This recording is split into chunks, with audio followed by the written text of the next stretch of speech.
please join me in welcoming Dr. Cohen.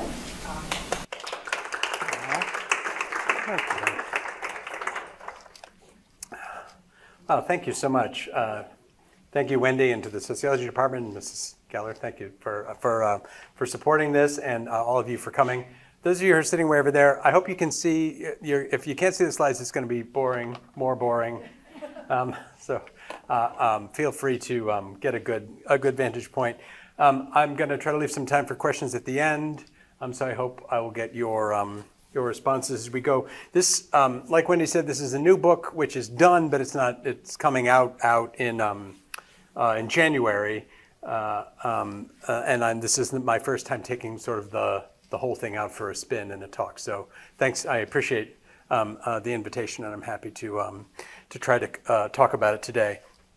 I'll try to stay near this microphone. I like to wander around. Citizen scholar. Well, it sounds like kind of just a pretentious term. I'm a scholar. It makes you think of elbow patches or monasteries or something like that. Not that there's anything wrong with those things, but I think of it as a person who accepts the duties of a scholar in society, which is generating and deploying knowledge, and specifically its linkages to citizenship. So that's the case I'm trying to make here, is sort of why we should and how we should think about the role of being a scholar in society. I realize most of you are students. I hope that I can, this will be interesting to you as possible roles for you in the future. Thinking about either the scholars in your lives who are your mentors or teachers or other people, or the person that you might like to be, yourself at some point in the future. So I'm trying to make it relevant. Okay, first a little preamble on trust. We're at a difficult moment in our society, in the world, and part of it has to do with problems of trust and who do we trust and who do we believe. Just to put it in a little bit of long-term context, in terms like evolution, fish when they travel in schools, they trust each other a lot. They have to follow, the other fish, and hopefully that keeps them all safe. But they don't have any memory, essentially, not much. They don't remember like the fish that gave them good advice that other time, or whatever. They just follow the nearest fish.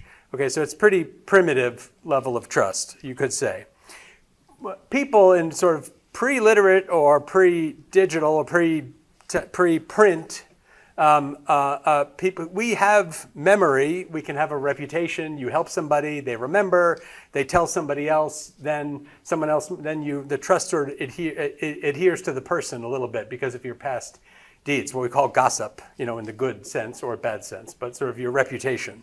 By the time we get here, John Carroll, by the time we're using phrases like Harvard study, we're communicating something else about trust. And it's institutional. One thing is like, oh, I trust this institution, or I want to trust, or somebody wants me to, or I do, or I don't, or we're going to argue about it. But also, not just the institution itself, but the not institution like the buildings or the place of Harvard, but the way of doing things, sort of like peer review or something like that. Like we have a way of doing things which comes with trust, medical degrees, things that are sort of systemic. So that's for a little bit of orientation. We're in this weird period now where a lot of people really don't like or trust scholars, nerds, academics, and people like that. And some of it is like literally QAnon, like do your own research, don't believe anything they tell you, do your own research. And that means basically just believe somebody else. There's actual real research that shows people who do their own research are less well informed than people who don't do their own research. So, what is this phrase, what does it really mean to do your own research? And what is research? Okay, I'm not really going to answer that, but we're in this difficult period. I'm not going to be too political, but I'm going to talk a little bit about this because I think it's a really remarkable moment where, you can have J.D. Vance, so this is before he was a vice presidential candidate, but the idea that somebody running for president, vice president, would be running on a platform of the main problem with our society as universities is just a remarkable moment to have reached in modern society. We used to be very excited and proud of our universities. He was saying here, we have to honestly and aggressively attack the universities. Do they, are they about truth and knowledge? No, they're about deceit and lies. And that's just a very tough environment for us to be working in. And I think it's relevant for us if we're interested in a life of scholarship and public scholarship. And this has real life consequences. This is just a little graph that I made. I'm going to talk a little bit more about descriptive research, but this is just the vaccination rate by the share of the population that voted for Trump. And as you can see, the counties where people voted for Trump, they didn't get vaccinated nearly as much, and a lot of them died because of that. So it has real, it has consequences if you attach politics. Okay. So trust. I'm still in the preamble on trust. This is a diagram of how elevators work. This is a screw column elevator, which I never knew about until I found this illustration, which I was looking for. Okay. But we trust elevators. We believe in elevators, usually. Okay. Our norms and practices hopefully create the systemic trust that we rely on for people to believe us, and that's what I want to get at. Like a fact can be true, and we have fact checkers. The New York Times had during the last debate, Donald Trump said Kamala Harris is a Marxist. And they're like, false. Okay. Well, like certain facts can be true or not true, but usually we're thinking of truth, and I'm thinking of truth in a more systemic way that I'm calling veracity, which is sort of like a truthful person, a truthful institution, a truthful set of body of knowledge, okay? And the issue with modern society is that we have to trust what we call, and this comes from Anthony Giddens, disembedded agents, where you have to believe somebody who's not there. When you get into an elevator, they have that certificate, actually gives you the name of the person who inspected it, but mostly, we can't make it through the day in modern society without believing that someone who we cannot see, cannot meet, we don't know what they know, but we have to trust them or you can't get through the day. And that's a new phenomenon in modern society, and it's difficult for our brains.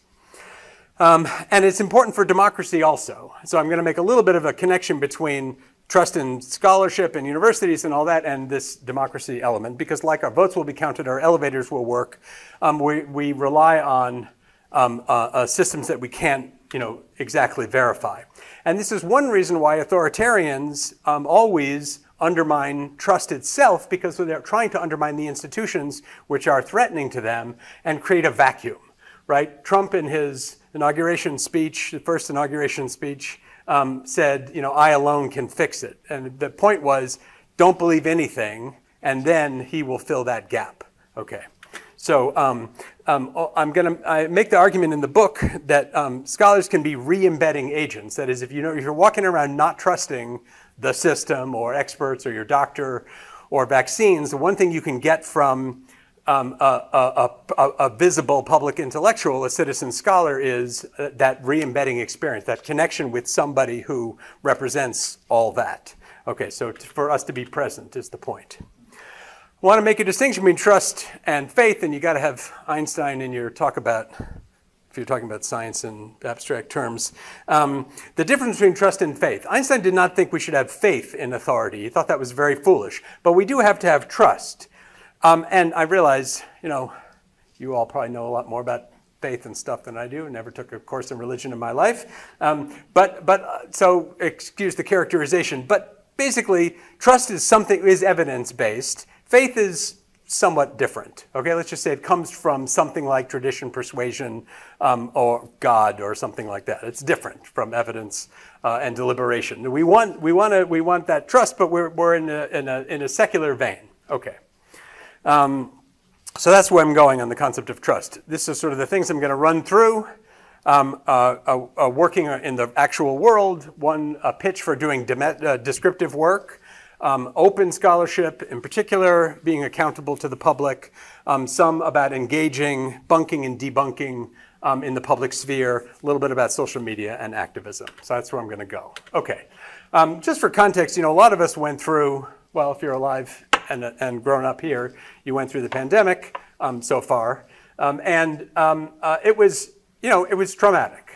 We all went through a lot. The time that I was sitting around thinking about this book, I felt like I was, dealing with multiple existential threats to democracy, to our health and public health, to the climate, to our sense of justice and fairness and equity in society, and so on. So, okay, what do we do? What do you do when you're stuck in your room, in your adapted guest room, giving your Zoom lectures, when you're trying to figure out how to be useful in the world? Okay, this is March 2nd, 2020. You know, we just found out. Oh, look, they found somebody with COVID in Washington. And nobody knew how they got COVID. They hadn't traveled anywhere, so obviously it was out. That moment, I looked up the FlightAware tracking map, and I saw all the planes that were in the air. And that's sort of, for me, that's the moment when everything changed, when I realized it was going to be an absolute total disaster, and there was no stopping it. That was March 2nd. Just to show you that, how much lots of people's lives changed, these are social science articles that had the word pandemic in them over time. This is a log scale, 1, 10, 100,000, 10,000. So from 2019 to 2020, basically we went from 100 articles mentioning pandemics to 10,000 articles mentioning pandemics in the Social Science Citation Index. So a lot of they changed their work. They actually they worked on, something else. They did something in response. And I take heart from that. I'm sort of inspired by that. But I think we can learn something. If you see how you would react in an emergency, and then you think about, well, we actually have lots of emergencies all the time. Like, we can have a sense of urgency about our lives in general. What can we learn from the way people behaved during the pandemic, researchers in particular? Well, they wrote shorter papers faster, we know. We know they used preprints, which I'll talk a little bit more later, which is basically, if you're doing research, preprint is disseminating your scholarship before it's published and peer-reviewed. A little bit controversial, but it's a lot faster. And then the news media sort of picked up on this and figured out, like, we have to do some of our own vetting. We're going to, somebody published a preprint. Who did it? Is this a reliable person? Let's make some calls. We'll talk to a bunch of other people. They kind of relied on principles of peer review without waiting for a journal to take 18 months to publish something. Academic journals all were doing topical issues. There's hundreds of journals that had nothing to do with public health or pandemics that are doing the pandemic and blank. Their topic. Everybody wanted to be current and related. A lot of publications took down their paywalls and started giving away their research for free. And a lot of people started collaborating across boundaries. People who did not have the skills to do all of a new project could find somebody to work with and put their heads together. I think these are just sort of, if you see how you behave in an emergency, that could be a clue for how you could behave with a sense of urgency in general. Okay. Part 2, description. Well, in our work, when you're doing academic work, usually you're trying to do something very sophisticated and cutting edge that's never ever been done before, and usually the public doesn't really care about that much. Which is fine. And so a lot of inside baseball stuff. But a lot of the work you do to get to that point is what we call descriptive. Just describing the world and then explaining why your cutting edge new innovation is so necessary. So that descriptive work, I'm arguing, is something that we can do, and you do it a lot outside of academia altogether. If you work for a think tank or a nonprofit, charitable organization, you've got to take a lot of information, packages it up, and give people the state of things, okay, with data or something like that. I love this illustration. This is the New York City Health Department, 1913. Those are charts going by in a parade of statistics. And look at all the hundreds of people in the rain with their umbrellas, just dying to see these statistics go by. I'm just inspired by that, and they were extolling the virtues of sanitation practices and sewers and stuff like that. It was very important. This is from W.E.B. Du Bois, one of the founding parents of American sociology, a black scholar from Harvard originally, from his graduate work. He was describing the state of Black America and doing really cutting-edge data visualization for 1900 to show like family structure by gender in the black community. Okay, so this is important. Okay, if you're just sitting by yourself and you're thinking about the role of description, and I realize you're not, but someday you might be. Okay. It's like I'm going to learn. I learn the state of things. I find out what's going on. Oh, we have a problem. Like the example in the book is divorce. I'm interested in divorce statistics and trends. I know a little bit about what's going on. I gather a bunch of information, and then I do the work of describing what I know so far. This is the trend. Okay. Then I start trying to interpret that and developing an explanation, something more. Then that becomes the research. But the public is involved here in a couple of different ways. That discovery process, like what's going on, partly what I'm learning from is from like talking to people, seeing people on social media, seeing people in the media or so on television, on Oprah or Dr. Phil or whatever, like talking about divorce and the issue of how people are thinking about it, gathering that information. Then that descriptive work I do, just describing the trends, like that chart with the vaccination and Trump voting rates, lots of people could be interested in that. I put that out there. And then when it comes time for me to do my interpretation, there's another round of kind of public feedback where they're taking that information and it's coming back to me. And my explanation goes back out. Oh, I've got a reason why the divorce rate is actually falling. Most people don't know that, but the divorce rate has been falling for 40 years in America. Okay. Or at least 20 years. Okay, so I'm suggesting that descriptive work goes into the process of the more advanced or sophisticated work. This is just another example of something I did. This is, again, very early in 2020. This is May.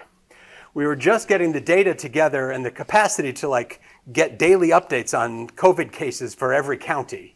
And at the time, the only way to really download this on a daily basis was from the New York Times, who was like gathering, like making all the calls and putting it on a spreadsheet every day. And we're all trying to figure out what was going on. I wasn't a public health researcher, but I was trying to figure out what was going on.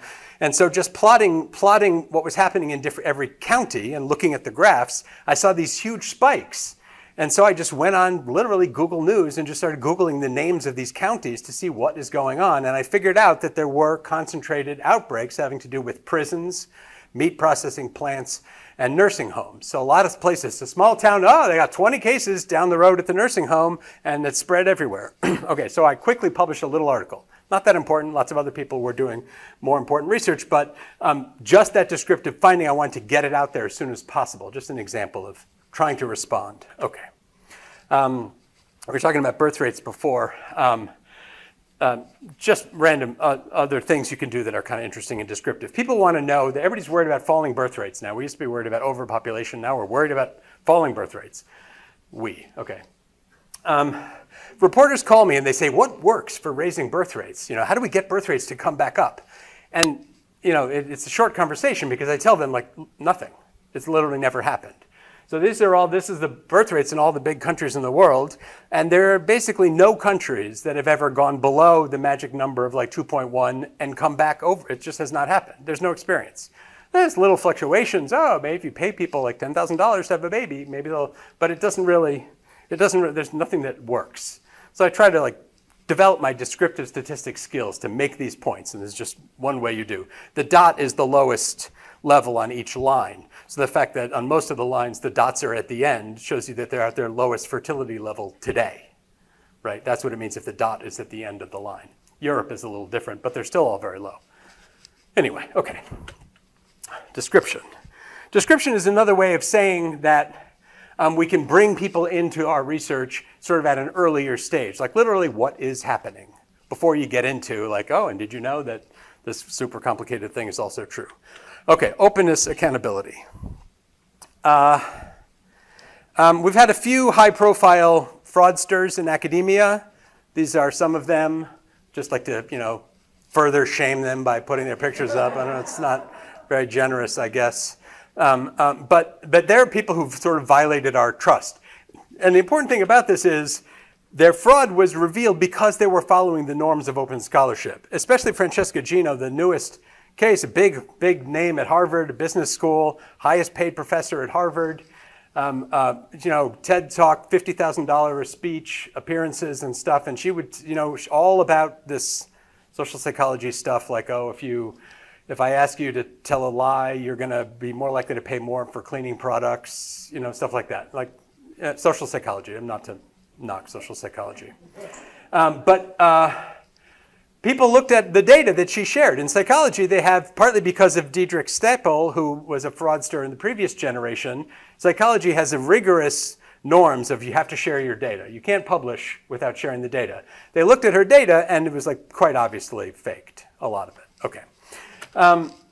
So there's a lesson there. Part of it is we had the previous round, we adapted, and now we're like maybe better at catching fraud. Maybe people cheat less, or maybe they're better at cheating, and so we don't catch them. But the norms are important.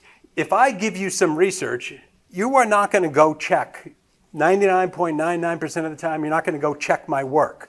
But if you know you could, you know somebody else could, you know somebody else maybe already did, that is how the norm helps all of us have legitimacy. Okay, so openness is a key part of that. The very idea of publishing science is a form of openness. We don't just say, you know, Einstein doesn't just say, like, there's a thing called relativity and here's how it works. Like, he publishes his equations and everything, and you can check them. We can't, but somebody can, okay? That trustworthiness, so we have signals of trustworthiness that we have to work on, and they're both individual and institutional. So I'm a person, I have a reputation, I hope you'll believe me, I have a degree, I have a job at a university, I have previous publications, like you can do your own research on me and see what you think. But it's also, what are those institutions, you know, the academics run their own institutions and police themselves, and it's very, you know, okay, so it's important for trust, okay. We have to, the norms that we communicate to people are important, okay. And openness is a key one of them. In the library world, they talk about this whole system as the system of scholarly communication. We often don't use that term, but if we're all part of the system of scholarly communication here at the university. It's where we create, evaluate, and disseminate new knowledge. That's scholarly communication.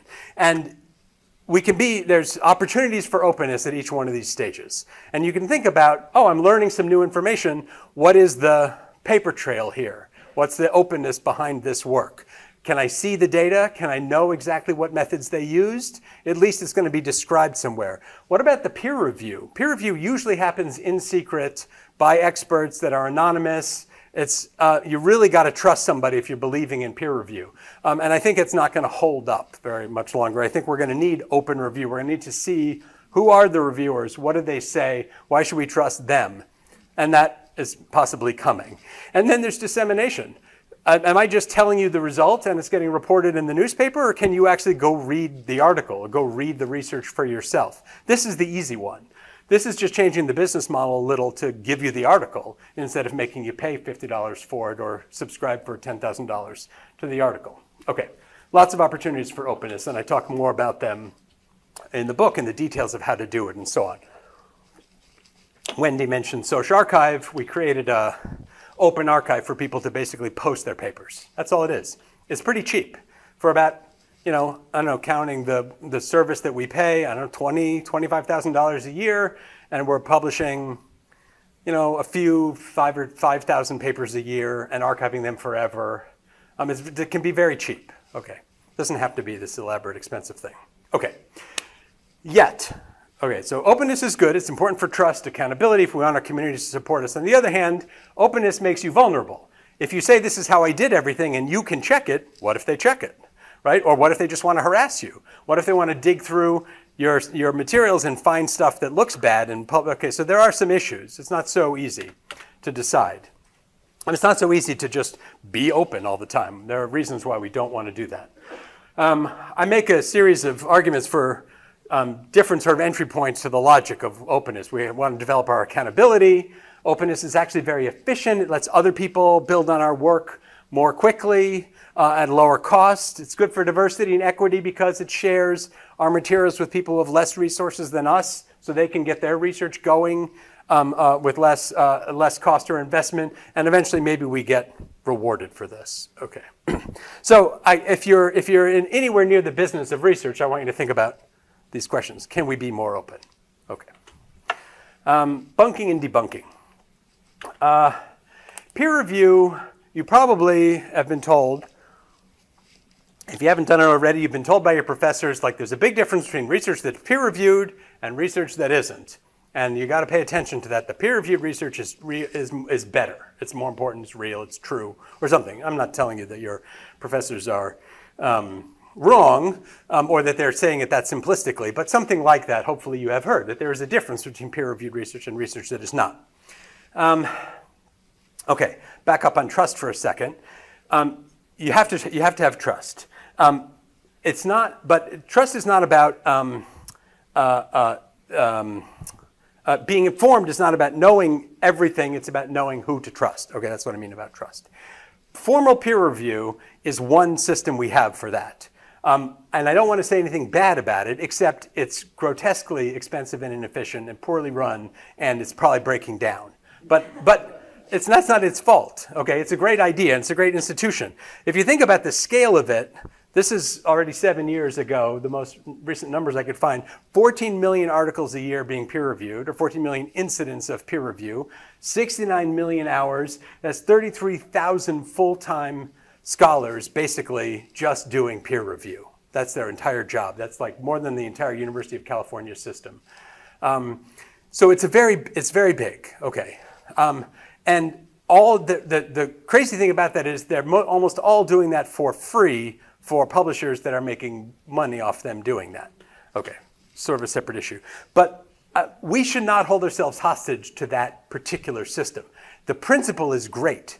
Having people who know the subject review the work is what we need, and we shouldn't get too hung up on exactly it happening by this way through these journals to think that's the only way. Peer review as practiced in this way is quite new. It's like it's post-World War II, this system that we have. Okay. And it was really about gatekeeping and deciding what to publish, peer review originally. Publishing was expensive and difficult. And you couldn't just publish everything. And the fact of being published made something important. That is not true anymore. Anybody can publish anything, okay? Publishing. So the content is unlimited. And the fact that me or somebody, one of your professors says, this work is wrong, it's bad, don't believe it, you might convince somebody that it's wrong or bad, but you're not going to stop it literally from being published. That's just impossible anymore. So what we're doing now with peer review is much more curating, filtering, or labeling. We're saying this is what's really good. This is what you should believe. If it's a journal, these are the 10 most important articles in the last 3 months, right? Something like that. You're trusting those people to give you that advice and guidance. We're not gatekeeping and keeping work out. And we're not, we don't have to be doing it just for these big monopolist publishers. Okay, so we can do that work. And partly, I'm going to make the argument, we can do it like on social media. We can just say like, this research is terrible. I think this, or we can be more constructive. This research has serious flaws. I think they should have done it better. And then you like see, oh, who am I? Why am I saying that? Do I have any? And you can do your own research to figure out if you should believe that. Okay, give an example. I talk about myself in the book, which makes me a little bit uncomfortable. But I'm just giving some experiences. My editor thought it was a good idea. So sometimes peer review can't always work. You know this thing about generations? You probably use these terms all the time, millennial, Gen Z, Gen X, Gen Y, they're all baloney. I hope you'll stop doing that.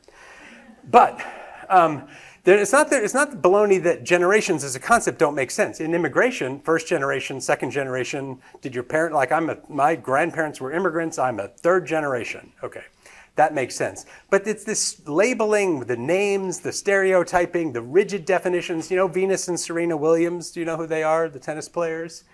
Like the older one is Gen X and the younger one is millennial. It makes no sense, they're 1 year apart, okay?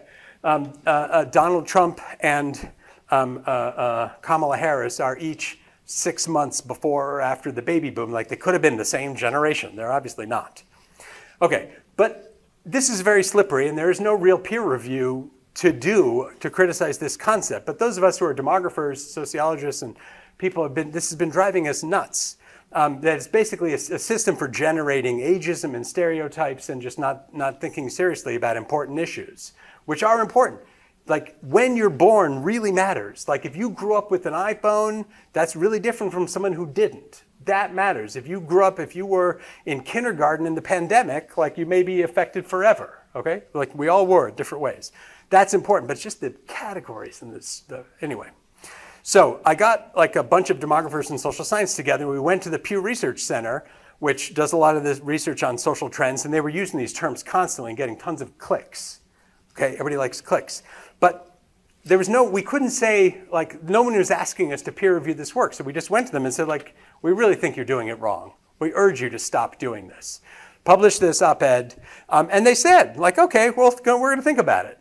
And sure enough, like 18 months later, they actually announced, we're going to change how we talk about generations. And if you go to the Pew Research Center now, which I hope you do because their research is really good, they have PhDs and they're doing great, important social trends research, they don't do that dumb generations thing anymore. They're not going to do like, oh, millennials care more about the environment than like they don't do that. They just say like old people, young people, people born this time and that time.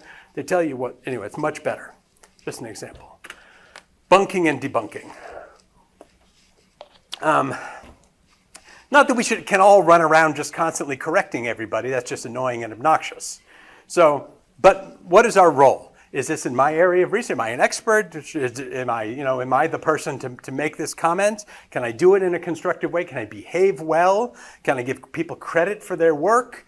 Can I help them in some way and lift them up instead of just constantly being naysaying? If I'm doing some other work, like I did a bunch of stuff on generations to kind of prove what I was saying, I'm going to show you my data and my code and my output and say, like, this is what I did. Tell me if you think I'm wrong. It's not just about talking. It's also about listening what other people are saying and, like, maybe I'm wrong. If I'm wrong, admit I'm wrong. Okay, so just good behavior, basically. Okay? Okay. Okay, social media. Each one of these is like a chapter, so I'm kind of going fast. Okay, what is social media good for? Besides just shouting at each other. And it's funny that between when I started writing this and when I finished writing this, like Twitter collapsed and was reborn or something, and we have these new alternatives, and the situation is very up in the air. Okay, which is actually good in a way. It was going to be like a chapter on how to use Twitter, and now I had to think a little bit more systematically, a little bit more structurally about what's going on with social media and like stuff like this. It's just you probably. Whatever generation you students are, you don't even think like social media, you just think like life. Okay, not that it's everything in life, but it's built in a way that feels much more natural if it was your whole life. Okay, can we use these platforms to disseminate our work in a good way and also to listen and learn? Is it possible? Can we go out there on social media and actually have it play a constructive role? Specifically balancing all the different information flowing in all different directions at once, these complicated interactions across what we call collapsed context. That is, you're seeing everything out of context. If you see 100 things in a row with no context, eventually there is no context anymore. So it's context destroying knowledge. I'll talk a little bit about that. And all the competing overlapping audiences. I can't anymore just say, hey, everybody, I just want to say something to other sociologists right now. Like, what if we tried this? Like, you can't do that, basically. You could do it privately in a room, but there's almost no way to do that anymore. And so can we find ways to make this work? Okay. A little bit about the problem of social media. And I like real evolutionary scholars probably hate stuff like this, but I love evolution because it's important, I think we have things to learn. You know, why do plants make fruit? Right? Well, plants make fruit so that animals will eat it and like spread the seed around by pooping it out. Okay, it's a great invention. Plants invented fruit, and it was great for plants. And humans were some of those animals that really evolved to really like fruit. It was the sweetness of it, and then the fermentation which signaled the sweetness. Like, oh, I smell fermentation. There's got to be some ripe fruit around here somewhere. Okay. But it was also good for us. Like, the sweetness is why we ate it, but it was really good for us, also, like the fiber and vitamins and stuff. Okay. Now, along comes modernity. What do? We figure out how to grind up the fruit, discard the fiber, and just drink the juice, add sugar to everything, ferment stuff, make alcohol, because the fermentation is what we actually decided we wanted. So there we were, genetically prepared for, dealing with a whole different kind of world, and next thing you know, we're dealing with obesity and addiction and so on. Okay, we walked into our trap of our own making. essentially, with the health consequences of changing our diet faster than our evolution. Maybe there's a lesson about social media. I don't know. Which is, we really want attention. We like attention. Attention is something that humans really love. We crave it. And we'll do bad things to get attention. And that's not great. It's like sugar or alcohol. But on the other hand, maybe there's the fiber component in there also, which is the social interaction. That actually interacting with other people can be good. It can be good for us. So that's the optimist in me, says we can turn that into something good. Okay, that's just a little tangent on evolution and social media. Hyperconnectivity is the issue. That's what we're dealing with when we ask, can we use social media in a good way? Is it possible? Related to our public presence as scholars, as intellectuals, or anybody in the world of ideas. I really like this book that came out while I was writing this book called Hyperconnectivity and Its Discontents by Rogers Brubaker. And he gave us some kind of themes for thinking about the world that we're living in now, about this, especially information. And I adapted them for my purposes, but they're kind of come from him. Abundance. There's too much information. So much. We do not need more information. We scholars, intellectuals, people in the world of ideas, we can help with that. We can, by reducing the amount of information or putting out information-reducing products, if you will. The other thing that's happening related to that is everything is miniaturized. You know, if you think about a book becomes a chapter, becomes a sentence, becomes a meme. You know, like who's reading a whole book? No, I wasn't really asking, but that's nice. Thank you. I'm glad somebody is reading a whole book. But like an album becomes a song, becomes a hook. You know, becomes a meme. You know, that's meme is the end of the line, basically. We can help with this. That destroys context. Okay. But miniaturization rips everything out of its context and packages it small. One thing that's crazy, you people on TikTok probably know all about this. One thing they do with popular songs, they take a little snippet, they speed it up. Now you've got sped up little snippets that are the meme because there's just no time for the whole snippet. Convenience is great. We all want convenience, but it's just as good for bad people as it is for good people. In fact, it's really better for bad people than good people. That anti-Semitic Nazi troll in his basement can just sit there for so low investment and just harass people. Click, click, click. So efficient. Okay, so that's a problem. You know, we have to face that, work around it. Quantification is another one. The psychologist Jonathan Haidt thinks the introduction of the like button on Instagram was detrimental because now we're counting everything. Exactly, we have a specific digital count of how popular every single thing is. The thing about this for us, and some people say, like, I'm just not going to deal with it, we're being evaluated whether we like it or not. That is, whether I'm on social media or not, my book is going to be on social media, and somebody will say, I read this book and it stinks, and they'll get like either a lot of likes or they won't get a lot of likes. And if they get a lot of likes, it's bad, right? So like you can't avoid it. Okay. So these are just the things we have to worry about. Discipline in the Michel Foucault sense of this is shaping our behavior, our minds itself. And those of us who work in the idea space at all are going to be evaluated based on essentially the likes.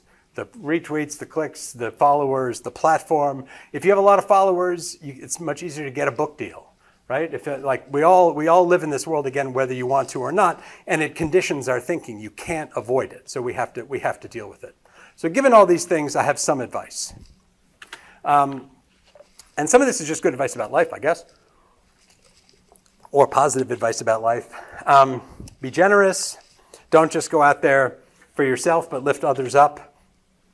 And yet shamelessly promote your own work. If you're doing something important, especially writing, generating ideas and knowledge, you want other people to know about it. That's why you did it. So don't be shy and say, I wrote a book. You know, like you have to get out there and say, I wrote a book. That's your job in this day and age. I produced some piece of knowledge, a flyer, an article, or whatever. It's not real life social media, but it is actually also real life, and we can develop relationships, and we can do it by being friendly in reciprocal ways. So try to find ways to do that. And the great thing about it is the reach. You know, social media like online dating has been great for, you know, I'm a gay Muslim vegetarian in Wyoming. Where am I going to find a life partner? And like enough people get online and you're going to find them. So it's been great for small communities, marginal populations of all kinds. But it's also great for anybody who wants to just widen their network. So just keep your eyes open for opportunities to widen your network and meet other kinds of people. Don't punch down. This is generally good advice. If you're in the ideas business, you can play a constructive role by not just snarkily criticizing things or blaming people for not knowing stuff, but actually in a constructive way providing the information. Here it is. And this is a great way to practice your explaining voice in a good way. No one likes to be talked down to, mansplained, or whatever splained in a condescending way. If somebody doesn't know something, you really want to help them. But the great thing about the volume and speed of interaction on social media is you can try it out. You can say like, okay, I'm going to try to explain this to you, random stranger. Let's see if I can get through to you. And if you make a positive impression, they listen to you. Oh, that worked. I can learn. If it doesn't work, you move right on. 5 seconds later, you're trying something else. So if you're open to it, you can really learn a lot. Try not to share paywalled links. This goes more for the professional, the already professionals. I wrote an article, I published it. Congratulations to me, everybody here. Click here. It's like $50. Okay. You know, all this is great and everything, but if it's ruining your life, you know, you have to pay attention to that. So you have to set your own limits. Okay. Advice. Okay. What about activism?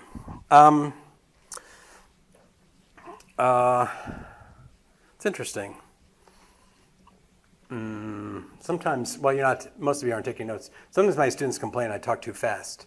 I thought this was going to take longer, so I may be talking pretty fast. Okay. Does activism ruin our scholarship? Does scholarship ruin our activism? Can we be both? Can we do both? And I think it's good for you to consider, you know, you can, those of you who are students, you can criticize your professors, you know, if they allow that. But you have an ivory tower, you've got a scholar activist.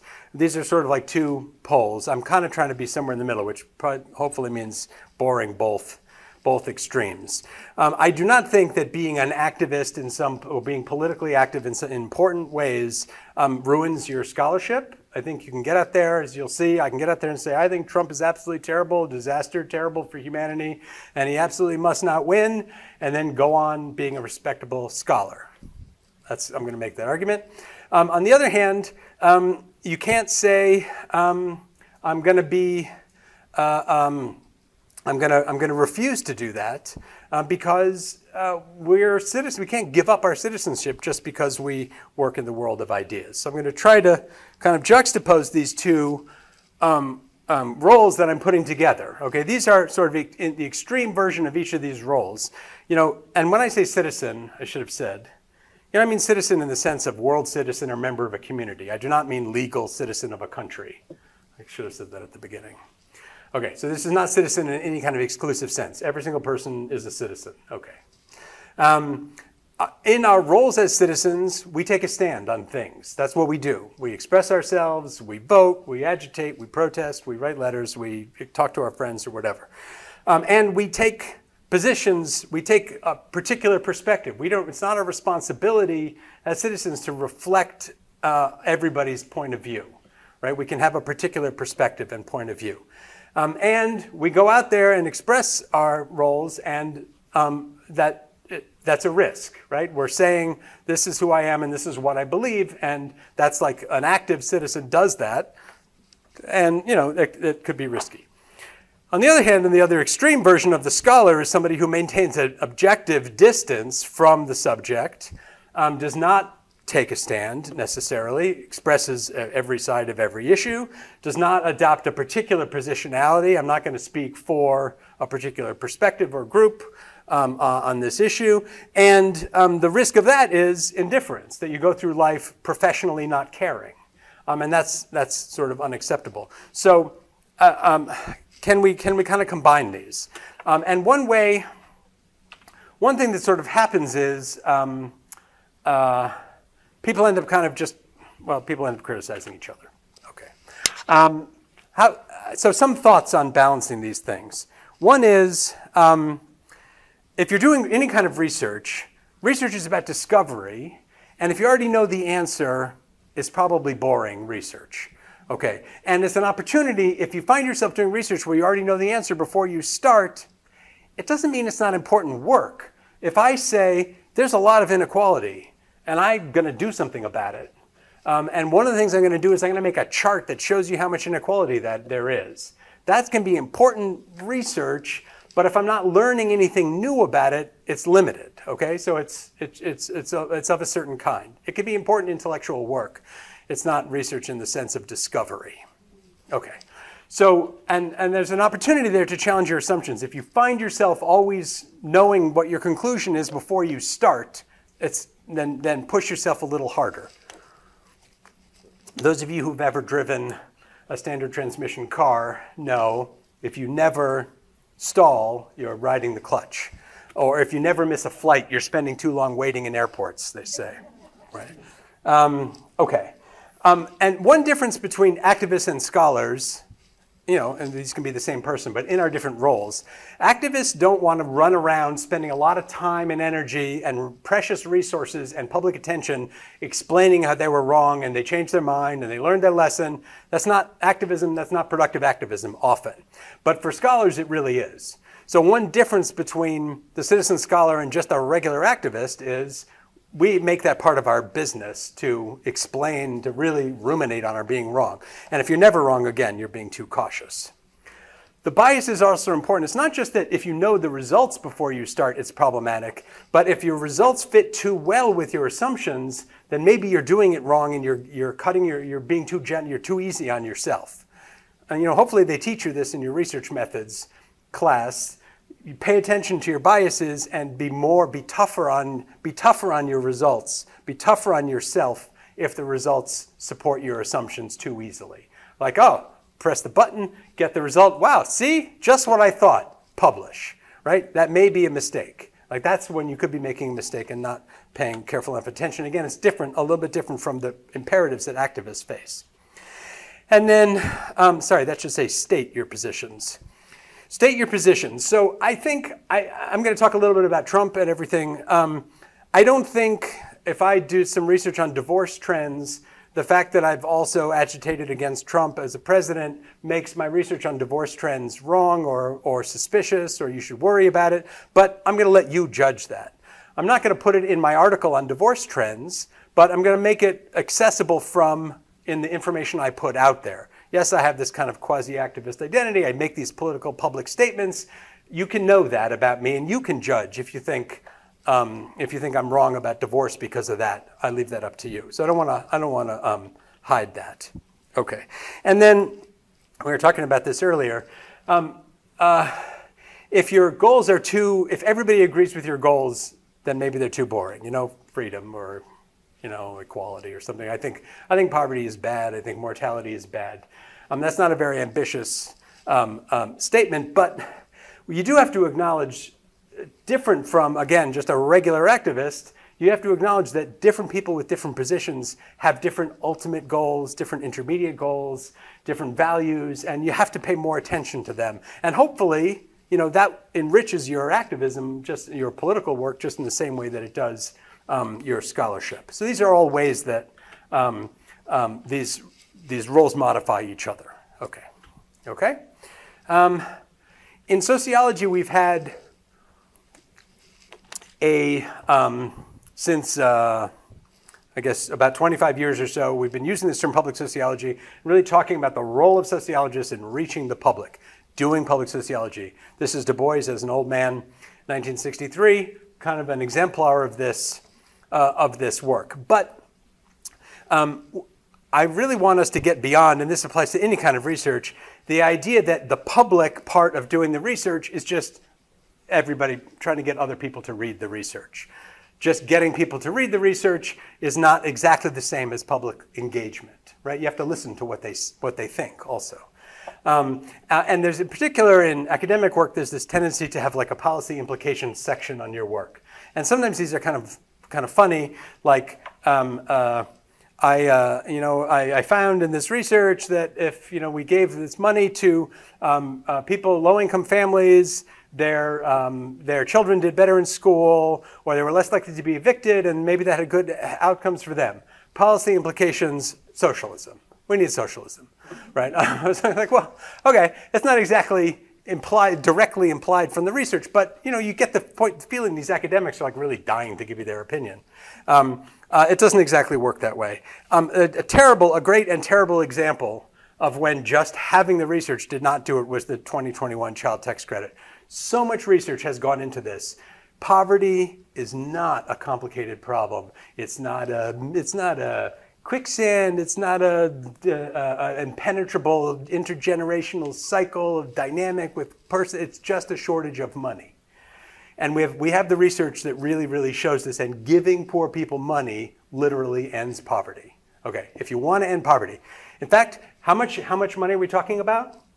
About $60 billion would lift every American family with children that's in poverty up to the poverty line each year. $60 billion.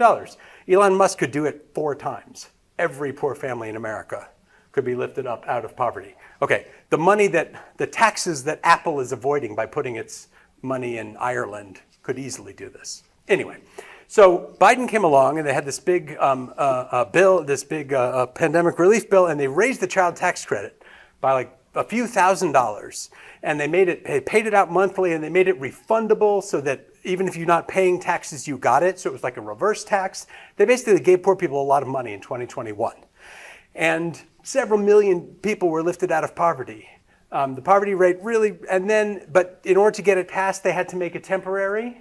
Otherwise, people wouldn't vote for it. And then the Republican Congress just let it lapse, and it went away. If you look at the poverty trend, it's like, oh, 2021, 2022, goes right back up. They did not learn. Like, we did all this work. We know what works to end poverty. They didn't do it. Okay, I could go on. So just getting the knowledge out there is not enough. It takes politics.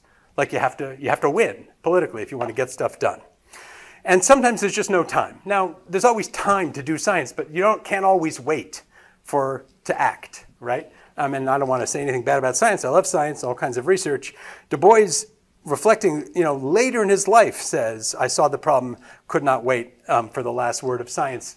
50 years earlier, he had said the opposite thing. But by the time he was an old man looking at the world and his life experience, he said, you know what? It just can't always be.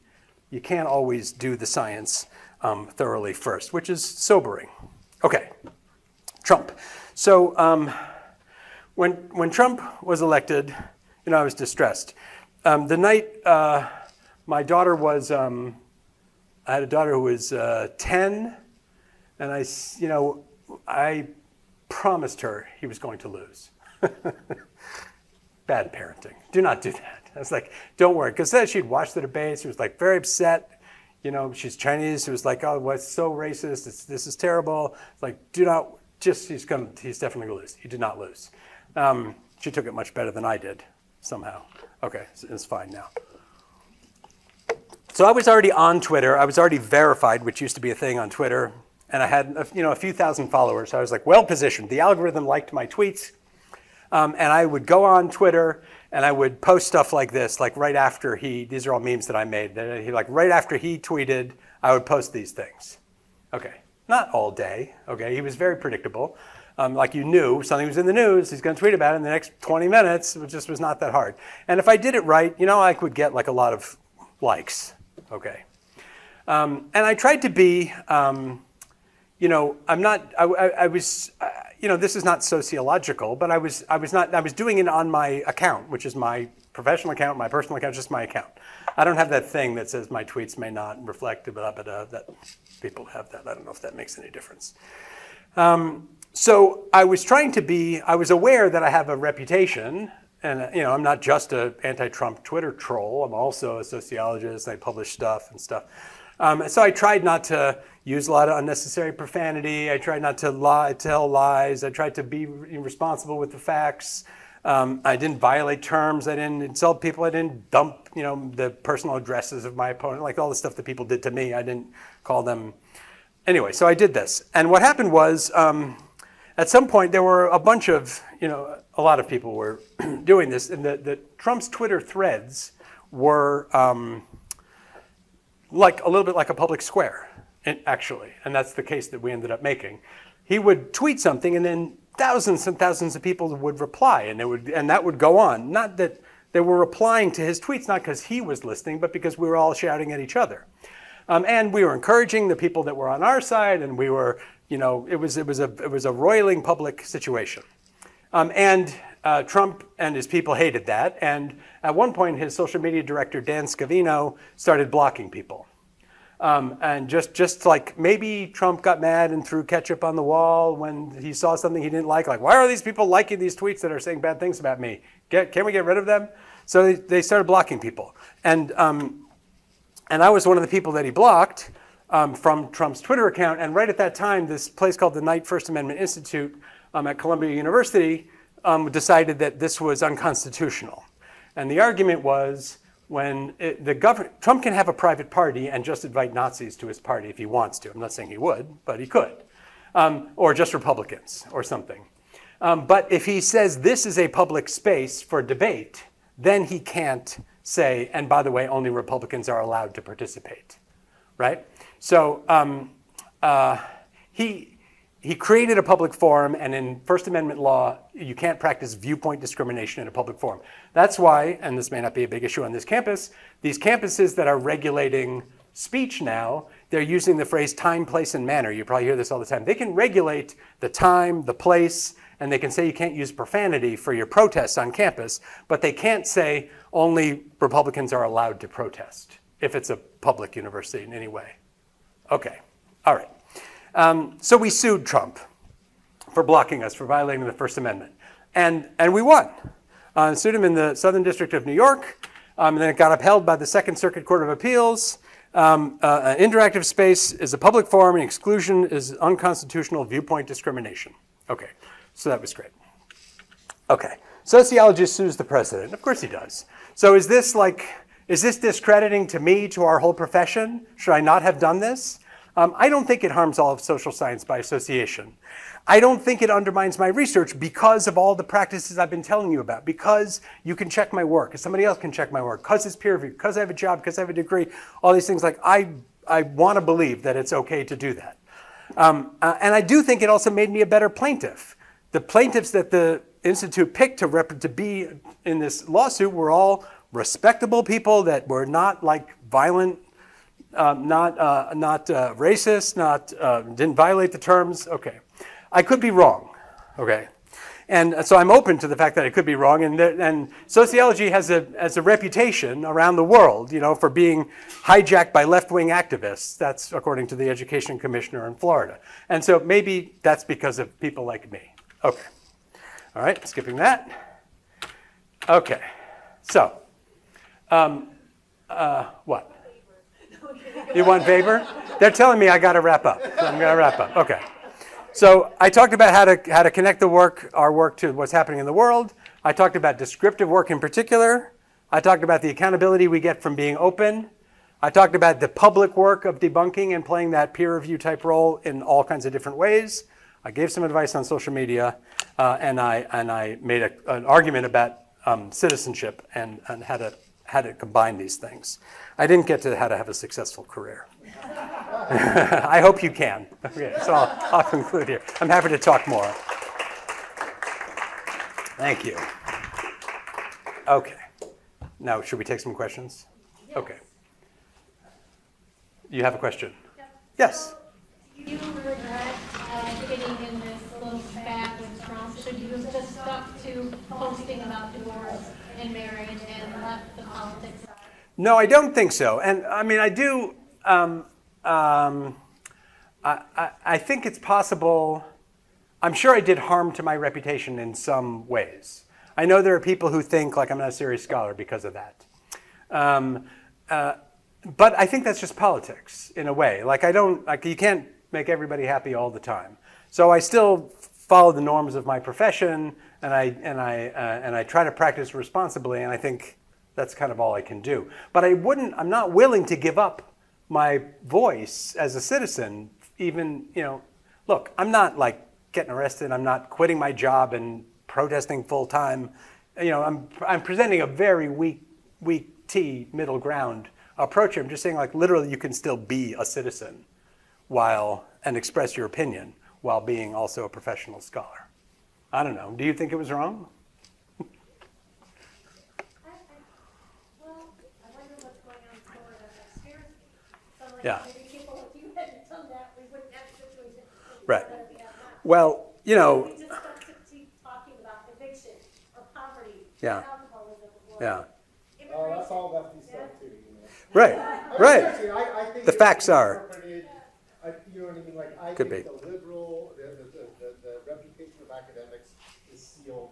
Like, that's just icing on the cake. Yeah. You know, like, Yeah, I mean, look, J.D. Vance at the beginning is attacking the university, just think universities are the problem. It's all this, So I think at some point they say, I think is it one of the scholars of fascism says, like, don't give up in advance, don't capitulate before they make you.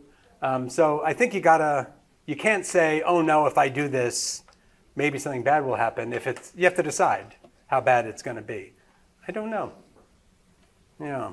One of the slides that I skipped was about how to handle this in the classroom, and that's another issue. All right.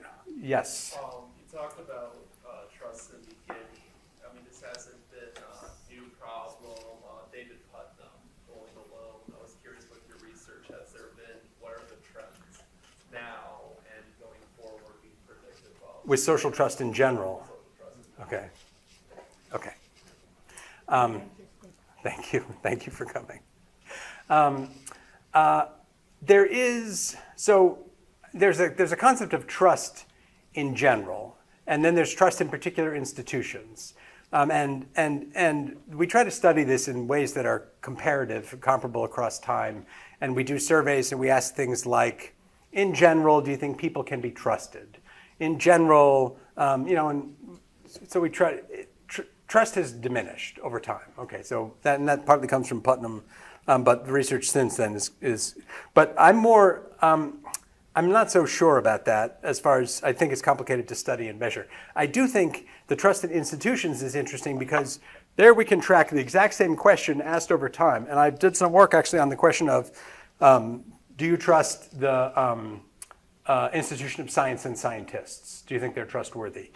And in the 70s, Republicans and Democrats had the same level of trust in science, which was about 50 to 60% of people said, yes, either a lot or a little, I trust them. And since then, it's gone down for Republicans, basically, flat for Democrats. And so there's basically a huge partisan gap has opened up on the issue of trust in science in particular, which is terrible. So, and I have no solution for that. But I'm not sure about general trust. I'm not sure. But trust in institutions, at least you can compare. Oh, do people trust the military more than they trust science? Or like you can kind of measure it. Yeah, good question. General trust. What else? I think it's actually getting late enough, but why don't we actually have people come up and talk to you Okay. again? So Fine. thank you very much. Okay, thank you.